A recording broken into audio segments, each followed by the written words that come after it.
Yang kami hormati juga Ibu Wamen Mendagri, terima kasih banyak Ibu Wamen, dan seluruh gubernur yang hadir hari ini. Kang Dedi, Gubernur Konten, mantap nih Kang Dedi nih. Oke guys, ini adalah berita yang sangat menarik. Masih ingatkah dengan Gubernur Kaltim yang bilang Kang Dedi Mulyadi Gubernur Konten? Ternyata dia berhasil guys. Dengan dua kata, Gubernur Konten, dia berhasil untuk kolaborasi dengan Kang Dedi Mulyadi. Dan akhirnya mereka jumpa. Dan saya sangat senang Gubernur Kaltim ya betul-betul pingin kolaborasi atau pingin bertukar pikiran dengan Jawa Barat. Dan kami dari rakyat Sumatera Utara bertanya-tanya kapan ya gubernur kami untuk bertukar pikiran biar kayak Kang Dedi Mulyadi gitu ya kan. Dan inilah saling tukar pikiran antara Kang Dedi Mulyadi dan Gubernur Kaltim, gubernur idola saya dong, yang akan menjadi Presiden Republik Indonesia, Kang Dedi Mulyadi. Hidup! Rasa saya agak mirip-mirip Bali, walaupun ini di Subang, Jawa Barat. Jawa Barat. Keren. Top. Pak Gubernur itu di Kaltim itu tantangannya infrastruktur ya? Infrastruktur yang paling tantangan. Sekarang tuh ada anak kecil tuh yang ceritain itu di TikTok. Ya, Di Kaltim tuh ceritain jalan di Kaltim tuh lumpur. Terus kemudian mobil tangki-tangkinya nggak bisa maju. nggak bisa lewat. Itu jalan apa sih? Itu di Karena daerah. rame sekali soalnya Kaltim jadi rame di media sosial. Bagus juga. Pertama, terima kasih banyak ya Kang KDM ya. Kita datang silaturahim, sekaligus juga terima kasih buat Kang KDM memberikan klarifikasi berkaitan itu. Bapak Tapi itu yang saya sebenarnya. Tapi yang paling penting bukan itu sebenarnya. Pada saat retreat ini, Kang KDM ini banyak memberikan inspirasi dan juga mengajarin, khususnya saya diajarkan dengan Kang KDM bagaimana tentang APBD ini nih. Karena Kang KDM ini basicnya memang satu adalah kepala daerah, dulu pernah jadi bupati ya Kang ya. Nah, jadi diajarin nih bagaimana nih efisiensi ini perintah instruksi presiden nih. Efisiensi, jadi banyak diajarkan pada saat kita retreat. Enggak lah, nggak diajarin. Diberikan masukan, bagaimana efisiensi dan macam-macamnya. Yang kedua, Kang KDM, kami datang dari Kalimantan Timur. Pertama, banyak hal yang ingin, satu adalah menjadi referensi Jawa Barat, karena Jawa Barat ini banyak kesamaan untuk di Kalimantan Timur. Terutama hari ini yang kami lihat bahwa Jawa Barat pertama berkaitan dengan pangannya sangat bagus, dan yang kami ingin itu belajar, pertama berkaitan dengan perikanan. Tadi di sini Kang KDM menyampaikan kalau Jawa Barat itu pertama harus ada kolamnya. Iya, Ada sawahnya, terus ada sawahnya, makanya bilang mewah gitu, mepet sawah. Jadi mewah, Jabar ini mewah. Dan yang paling utama Kang KDM, kami juga melihat juga pariwisatanya juga Jawa Barat juga luar biasa. Kami punya potensi yang sama dengan Jawa Barat, tetapi mungkin perlu banyak belajar biar bisa mendapatkan inspirasi. Jadi konten-kontennya Kang KDM itu memberikan inspirasi buat kita semuanya, khususnya kepala-kepala daerah se-Indonesia ini. Bagaimana bisa mengelola sumber-sumber daya alam ini menjadi pendapatan asli daerah. Kami melihat pertama, kalau luas Kalimantan Timur luas banget. Berapa luas Kalimantan Timur? Luasnya Kalimantan Timur itu seluas 10 Jawa. Oh iya, 10. Penduduknya? Penduduknya cuma 4 juta. Jadi Kalimantan Timur itu di Kalimantan Jawa Timur lebih banyak kabupatennya Bogor, sekabupaten di Jawa Barat, Kabupaten Bandung, Sukabumi. Kami melihatnya begini, Kang KDM. Pertama, Kalimantan Timur itu kita punya satu kabupaten namanya Kutai Timur, luasnya kurang lebih dengan Jawa Barat. Dia 36.000 km persegi, kita mungkin 35.000 kurang lebih ya. Cuma penduduknya di sini 50 juta. Kalau kabupaten itu penduduknya kira-kira cuma 400.000. Nah, mungkin lebih sedikit lah 400.000 karena DPT-nya hanya 300.000 kurang sedikit. 300.000. Tetapi memang berkaitan dengan pertanian, hari ini kami mendapatkan rapotnya kurang bagus untuk di sektor pertanian. Maka kemarin Pak Mentan telepon langsung minta disiapkan pertama areal untuk pangan, ketahanan pangan kita. Jadi kami sudah menyiapkan kurang lebih sekitar 18.000 dan satu lagi ada yang kapasitasnya kurang lebih sekitar 25.000 hektar. Jadi satu tempat untuk bagaimana di situ jadi pangan, lumbung pangan. Di Kaltim baru sedikit, kira-kira mungkin baru sekitar 13.000 sampai 15.000 kali ya Kang, berkaitan dengan lumbung pangannya dengan jumlah penduduk yang sebentar lagi kita harus persiapan untuk ibu kota Nusantara. IKN ini untuk pangannya semuanya hampir semua diimpor dari luar Pulau Kaltim. Mulai telur, ayam, ya kan, beras, sayur mayur kita di sana, karena di sana pertama Kang lebih banyak menghasilkan tambang batu bara. Itu 60% produksi nasional itu ada di Kalimantan Timur. Kebun sawit kami sangat luas Kang, tetapi perlu juga memberikan inspirasi daripada Jawa Barat.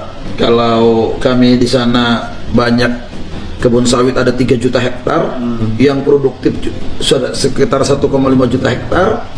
Masih banyak areal-areal kita nih yang masih bisa dimanfaatkan, perlu belajar dengan Jawa Barat ini kan, terutama buah-buahan juga demikian, kayu, kami banyak kayu kan, tapi untuk yang diolah seperti ini hampir belum ada. Nah, kita punya kayu besi di sana, kita punya kayu bengkirai, kruing, kapur, meranti, macam-macam. Tapi kalau kayu jatuh gini, ini yang top ini. Saya injak kayu lantainya, wah, mulus sekali. Nah, begitu juga kan, terutama dengan beras. Bagaimana supaya beras itu seperti pulen, seperti yang terkenal beras Cianjur. Nah, ini luar biasa. Kami ada beras yang menjadi makanannya Raja Brunei, itu di Krayan. Nah, termasuk juga Pak Jokowi, Bapak Presiden ke-7 Republik Indonesia ini biasanya pesan itu makanan dari Krayan. Nah, itu padi gogo yang ada di atas gunung, nah, namanya di Krayan. Tetapi memang sekali lagi Kang Deddy, infrastruktur kami masih sangat-sangat tertinggal jauh karena teritorial kita sangat luas, dan kita berbatasan langsung dengan beberapa wilayah. Kami berbatasan dengan Malaysia, Brunei. Ini menjadi salah satu persoalan kita karena teritorial sangat luas. 1038 km perbatasan langsung dengan Malaysia. Jadi sangat luas kan. Nah, ini perlu jadikan inspirasi. Kalau lain-lain ya perlu belajar sama Kang Deddy. Berkaitan pertama adalah bagaimana kita bisa meningkatkan pendapatan asli daerah. Pendapatan asli daerah kami kalau mau dibandingkan dengan Jawa Barat, wah tentu beda. Terutama PBBKB, PKB, BNNKB-nya, ini perlu kita belajar.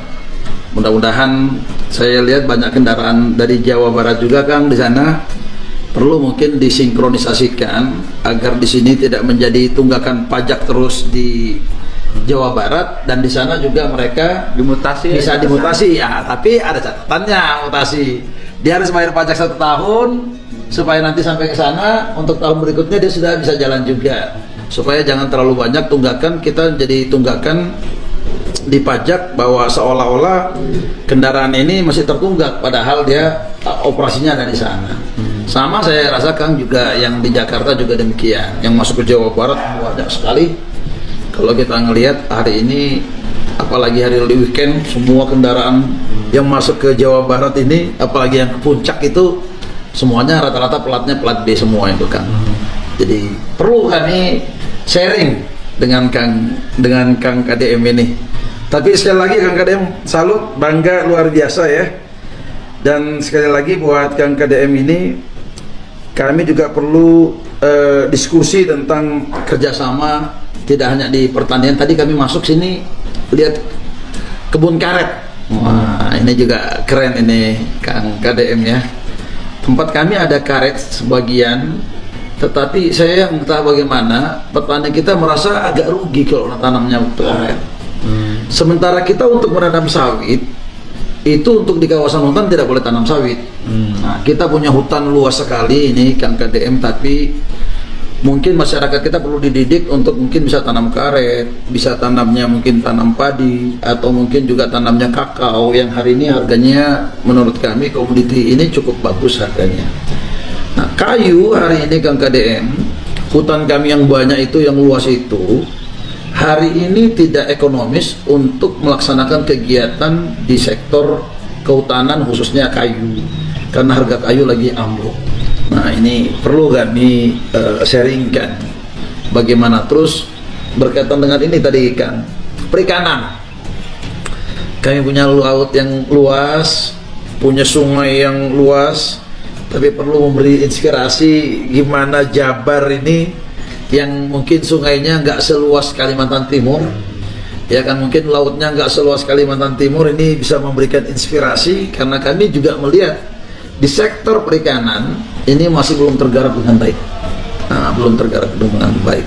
Banyak sekali saya rasa Kang KDM, pokoknya top deh, top marko top. Iya. Jadi gini, yang pertama kan sudah dijelasin. Siap.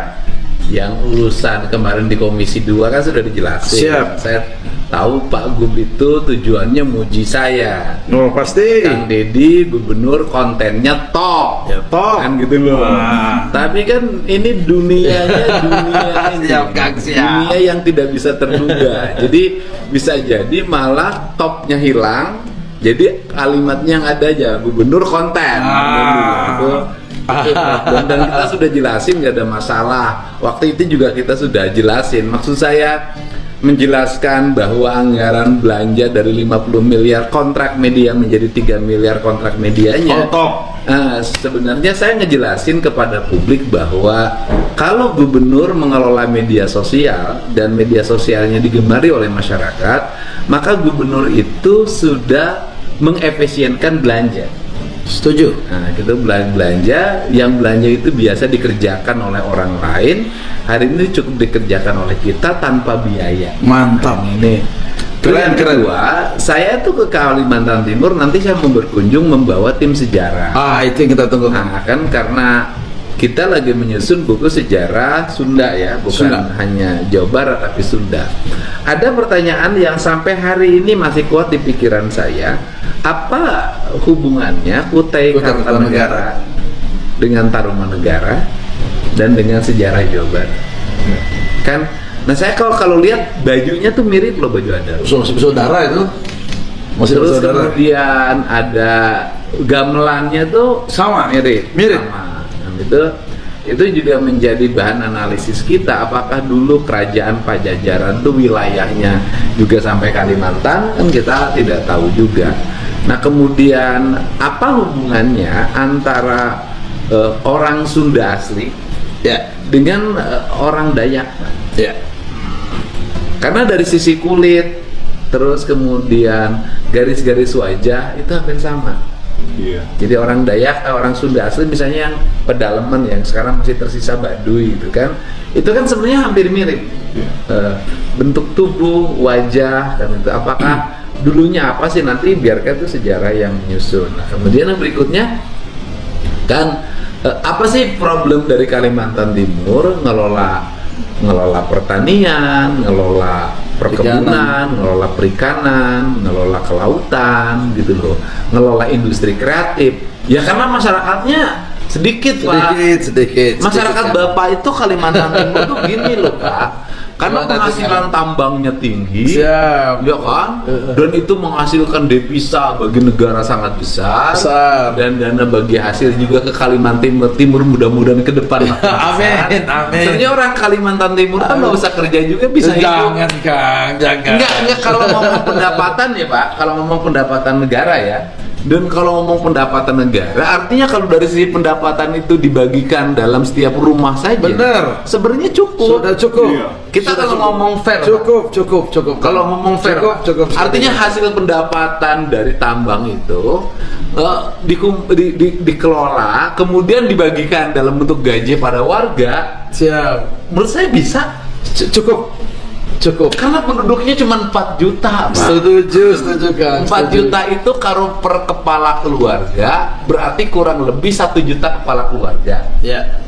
1 juta kepala keluarga kalau tiap bulan dikasih 5 juta rupiah, Ya. jadi 5 juta kali 5 triliun. hanya 5 triliun. Cukup nggak, Pak? Cukup. Cukup. Oke, kemarin tuh waktu ngobrol-ngobrol, Iya. saya bilang pembandingnya adalah Jawa Timur itu APBD-nya 28 triliun. Penduduknya 10 kali lebih banyak daripada Kalimantan Timur. Ini APBD-nya ya bedanya 24 triliun pada waktu yang kemarin. Tapi penduduknya cuma 4 juta. Jadi logikanya seharusnya bisa, dan ini yang sebenarnya Pak Rudi ini yang pengennya dorong ke situ. ya Pak Bu. artinya kan ini mah logika dasar. Iya, betul. memang kita ingin orang kita kreatif, Iya. gitu kan. Orang kita ini inovatif, visioner. Tapi kita juga harus menghargai bahwa rakyat kita di Kalimantan Timur itu sudah dikasih anugerah Luar biasa. oleh Allah sumber daya yang melimpah. Melimpah. Kalau dia menjadi manja juga wajar. Karena dia lahir di atas tumpukan emas. Mas hitam. Mas hitam kan? Nah kalau misalnya orang Jawa kerja keras juga wajar karena dia lahir di daerah yang sudah berkompetisi sangat tinggi dalam wilayah yang sempit. Sempit dan Makanya sumber harus daya alamnya berinovasi. terbatas. Sumber daya alam terbatas. Artinya bahwa dalam jangka pendek bisa rakyat nanti gaji, dalam jangka panjang rakyatnya disekolahin. Cocok. Yes. Dari mulai SD sampai program doktor, jurusan-jurusannya harus sesuai dengan kebutuhan masyarakat Kaltim. Jadi bisa jadi misalnya kita bikin program beasiswa masyarakat Kaltim kuliahnya di ITB. Nggak setuju. Kan kita baru keluar ITB nih. Di ITB bikin khusus Sama jajaran, sama Unpad, ya kan, sama Unpad. Dibikin khusus kelas, yaitu kelas mahasiswa Kalimantan Timur, eksklusif. Cocok. Kan keren, Pak? Mantap itu kan. Ya kan? Bikin kelas sesuai dengan jurusan. Cerita kemarin baru launching program apa namanya?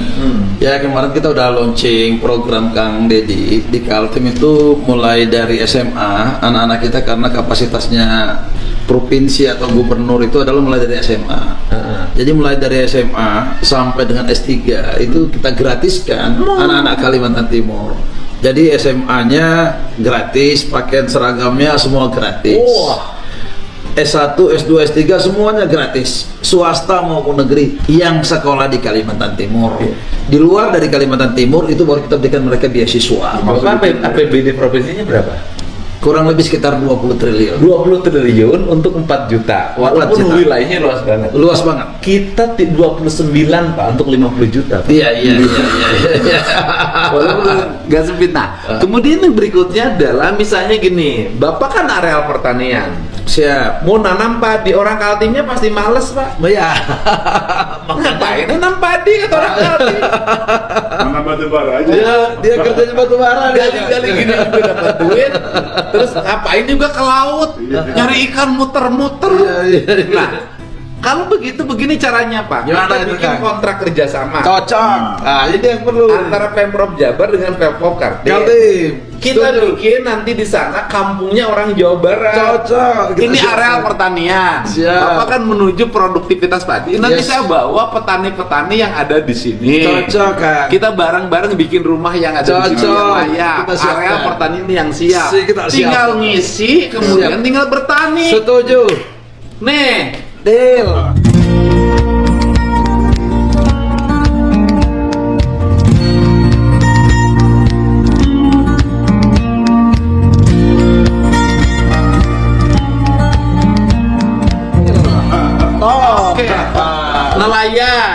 Pak, nanti ininya di mana posisi, karena nggak apa-apa kita bikin kampung nelayan di sana. Kita yang siapkan. melautnya orang Indramayu, Cocok orang itu. Pamanukan, orang Cocok. Palabuhan Ratu, Cocok. orang Pangandaran, orang Garut, orang Ciamis. Setuju.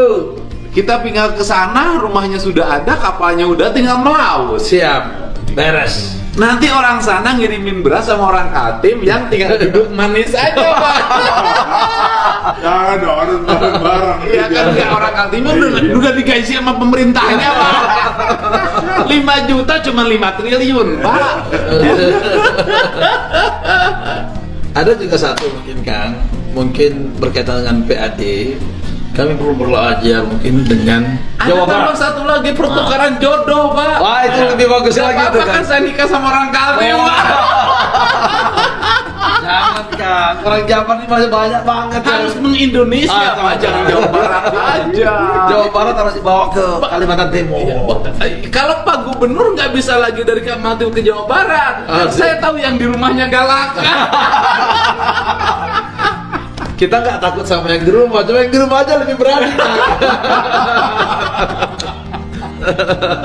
Jadi kan satu juga nih kan, adalah berkaitan dengan Bang Jabar.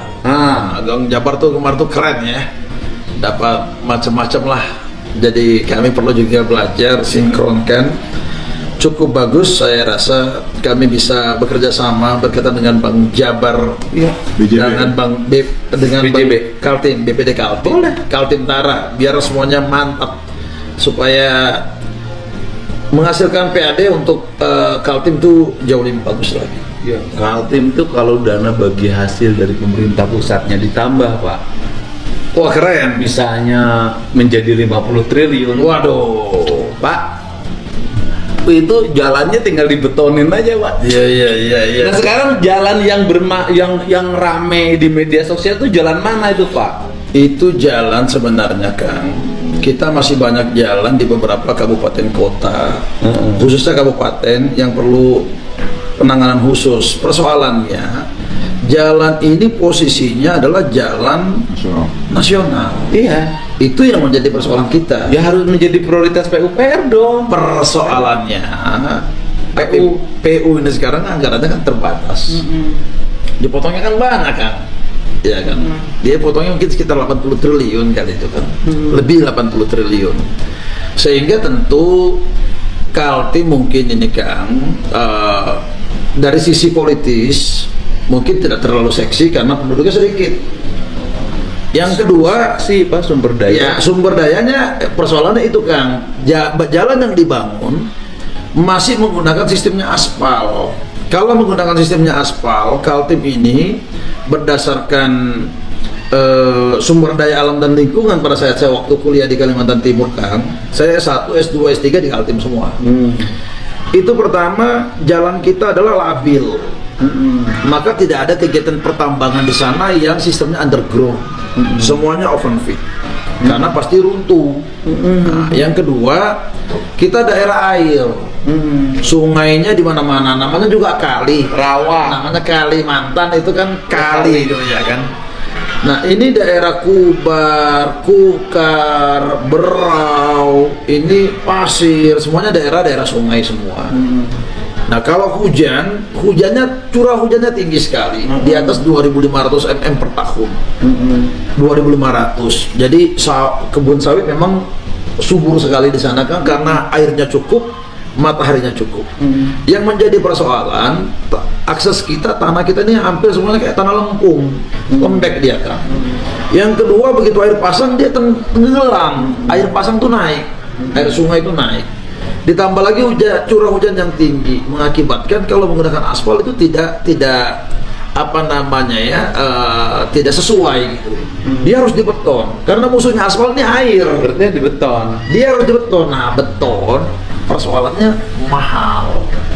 Kami di sana rata-rata Kang Dedi, untuk jalan provinsi minimum itu rata-rata antara 12 sampai 14 miliar per kilometernya. Tidak mahal, Pak, karena kan penghasilan daerahnya juga tinggi buat sumber daya negara. Jadi kalau dari negaranya banyak Kang, dana bagi hasil untuk yang ke daerah ini masih terbatas. Bukan, artinya gini, sumbangsi Kaltim untuk APBN juga tinggi. Oh, tinggi sekali. Ya kan, Tinggi makanya sekali. APBN kemudian nanti kalau Menteri PU mengalokasikan anggaran yang cukup untuk infrastruktur Kaltim, Harusnya begitu. harusnya begitu. Harusnya begitu. Jadi kita ingin Kang, hari ini dana transfer dari pusat itu kira-kira hanya sekitar 7 triliun dari sektor minerba. Hanya 7 triliun. APBD kita betul Kang 20 triliun, tetapi dana yang bisa dipergunakan itu tidak semua. Karena dana APBD kita ini Kang, itu pertama pajak dulu nih Kang, pajak kendaraan bermotor itu kira-kira sekitar 6 triliun lah. Tapi itu 70% punya kabupaten kota. Ya, Kan itu jadi persoalan kita itu Kang. kalau di Jabar 60-40. Ah, kalau kami di sini 70-30. 30 untuk provinsi. Nah, itu juga menjadi persoalan. Yang kedua, dana bulut. Dana bulut kita cukup bagus kan, cuma kan tidak bisa dipergunakan dana bulut itu. Dia hanya bisa di sektor di yang Badan Layanan Umum Daerah itu aja, bulut itu aja. Dia nggak bisa dibawa ke tempat yang lain. Yang ketiga, kita juga harus mengakomodir teman-teman di DPR berkaitan dengan pokir-pokir yang sifatnya berupa infrastruktur. Nah, ini juga kan itu kan dana kan tidak bisa kita pergunakan. Singkat kata ya kan, kira-kira dana yang bisa kita pergunakan untuk masyarakat kita itu kira-kira hanya tinggal 3 triliun saja. Kumpulin aja seluruh penambang di Kalimantan Timur oleh gubernur. Persoalannya untuk penambangan ini semuanya kan, itu di bawah kontrolnya adalah Menteri SDM. Ya kerjasama. Bapak kan satu partai. Bukan. Bapak kan bos di Pak DPD-nya. ada mekanisme, ada sistem. Enggak dong, enggak apa-apa kan. Penambang di Kalimantan Timur dikumpulin bareng oleh Menteri SDM, bareng Gubernur Kaltim. Setuju. Berapa ruas jalannya dibagi dong, untuk dibangun bersama. Cocok. Nah, jadi kalau untuk bangun bersamanya ini kan, karena jalan ini adalah jalan nasional, itu yang menjadi problem kita. enggak dibangun, enggak apa-apa jalan nasional kan, nanti tinggal MOU antara bisa. Menteri PU, Menteri SDM, Gubernur Kaltim, dan asosiasi penambang yang ada di Kaltim. Waduh, itu yang mantap itu. Mantap kan? Ini baru inspirasinya MOU kan KDM ini untuk top pokoknya. membangun jalan Trans Kalimantan Timur. Setuju kan? Nah, ini yang top ini, idenya Kang KDM ini yang top ini. Bapak tinggal telepon Wah. Menteri kita, Menteri SDM. Siap Kang, siap. Kumpulin, mau? Nah, sebenarnya kemarin udah ngomong, kemarin Pak Menteri Baru datang ke sana. Udah ngebahas masalah Jalan. ini, jalan. Iya. Udah, ini cuman low profile aja Pak Gub ini. High profit ya.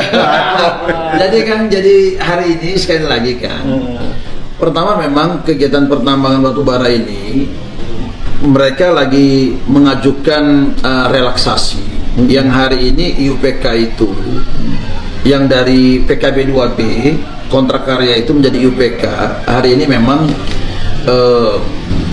pajak namanya PNBP-nya hari ini mereka 29% ketinggian kan. Mereka minta relaksasi menjadi 19%.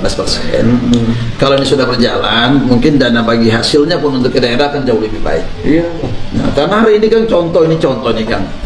Kemarin salah satu kabupaten kami misalkan Kutai Barat, Kutai Timur. APBD-nya sebelumnya itu 14,8 triliun. Tahun ini karena ada pemangkasan dan macam-macamnya kan, sekarang tinggal 7,8 triliun. Maka apa yang terjadi? Minus mereka. Iya, jadi turunnya drastis banget gitu kan. Apalagi juga harga batu bara trennya kan fluktuatif, kadang naik. Kalau naik, alhamdulillah, mereka buat Kalimantan Timur yang mengandalkan sumber daya alam.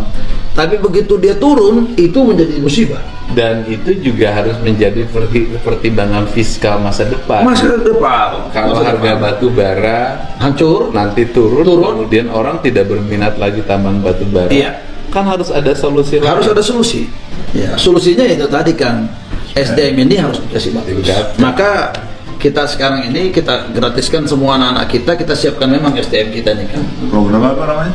Programnya namanya Gratis Pol. Oke, nanti habis ini bisa, nanti saya pergi ke Kalimantan Timur. Kita tunggu kan. Saya bawa rektor ITB dan rektor Unpad. Cocok.